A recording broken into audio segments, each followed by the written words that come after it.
Border security obviously is important, and we need to figure this out in a bipartisan way. We all know there's a problem at the border. The president does, Democrats do, and we're going to try to solve that problem consistent with our principles. Let's have a robust debate on immigration, but don't hold the issue hostage.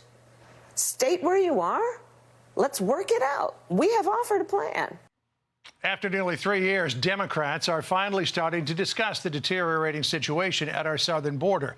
It comes as the border town of Eagle Pass faces an unprecedented migrant surge, with more than 4,000 migrants crossing there in just the past 24 hours.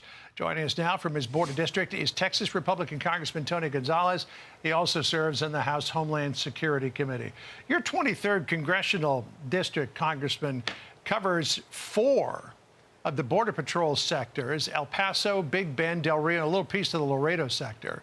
So you are uniquely positioned to talk about this. When you look at, let's put it up on the screen, the Monday number, that 12,600 people crossed our border illegally on Monday, and you see that the Biden administration is willing to talk about this, but apparently do nothing about it, what do you say? John, thank you for having me. You know, my district is at the epicenter of this border crisis. No more words. No more. The time for action is now, and I will work with anybody to solve this problem. Matter of fact, when I hosted the president in my district after the Uvalde school shooting, I asked the president to visit with him. And a year and a half later, I am still waiting to visit with the president on solutions. This is what's happening on the ground. I visited a facility earlier today that has a max capacity of 1,000 people. In there was nearly 6,000. I mean, the numbers, I've never seen it this bad. The human toil is definitely rising. I worry about my agents. I worry about my first responders. I worry about the American citizens that live along the border. We feel lost. We feel forgotten. And we're dealing with all these different things right on the cusp of having Christmas. Yeah, we're seeing some of the pictures that you provided us with of your recent tour of the border. Another picture I want to put up is something that was in Bill Malugin's fine reporting. This immigration appointment that was given to a migrant who claimed asylum, confirmed appointment for Thursday, January the 23rd, 2031. That's 8 years from now. And we've got 5,000 people who are being released into this country every day. And some of them are looking at this and saying, I'm here for 8 years. What kind of signal does that send to the hundreds of thousands, millions of people around the world who are looking at this and saying, is now the time to go to the border? That's exactly the signal it sends. Here in the Del Rio sector alone, there are over 10,000 people that are in apprehended.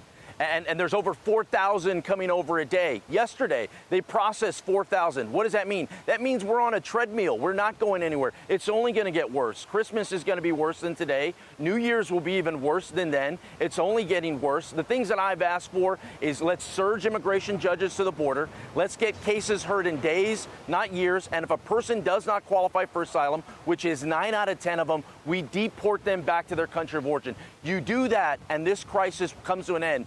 The time, once again, the time for words is over. The time for action is now, and a big part of that is we have to deport people that do not qualify for asylum. Deportation getting harder and harder, though, because we're seeing people come from China. We're seeing them come from Africa. Bill Malugin, and again, in his fine reporting, talked to a group of people who came in from India. I want to put that video of him talking to them up on the screen because something really interesting happened as he was chatting with them. They said they came from India. Some of them wanted to go to California. They said that they wanted to be here for work, and then one of them said, no, life, danger.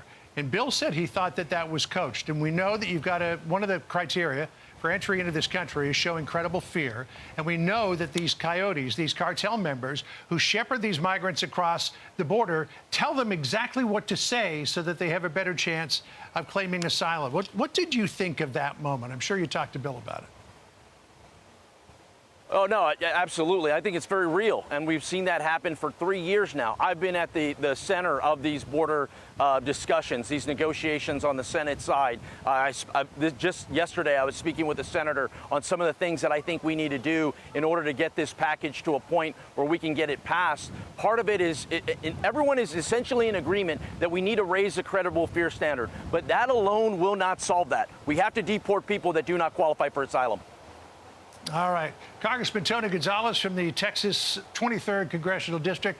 We always appreciate you spending time with us. We appreciate it. Thank you. I'm Steve Ducey. I'm Brian Kilmeade. And I'm Ainsley Earhart. And click here to subscribe to the Fox News YouTube page to catch our hottest interviews and most compelling analysis.